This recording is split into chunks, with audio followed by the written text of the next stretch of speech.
This is the Lone Crater YouTube. We hope this video helps. You start by prepping the Pixel 8 so the hardware steps go smoothly. Power off or switch to airplane mode because static and accidental taps can interrupt setup. Once done, take both Nano SIMs and label them SIM1 and SIM2 to avoid swapping later. This saves time. Next, locate the right side SIM tray, insert the eject tool straight in, and pull the tray out. You will place the physical SIMs in their notches. Make sure gold contacts face down, then reinsert the tray gently until it seats fully. Once the tray is reinserted and the Pixel boots, go straight to Settings, then Network and Internet, then SIMs.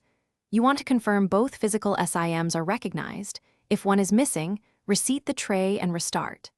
Next, assign which SIM will handle mobile data and which will be the default for calls and SMS. This matters because data switching can interrupt streaming. Make sure dual SIM dual standby is active. Then set clear labels and preferred roaming options so you know which line is used when traveling. You finish by testing both lines. Place a call from each SIM, send an SMS, and browse with mobile data while switching the default. If everything connects, you're done.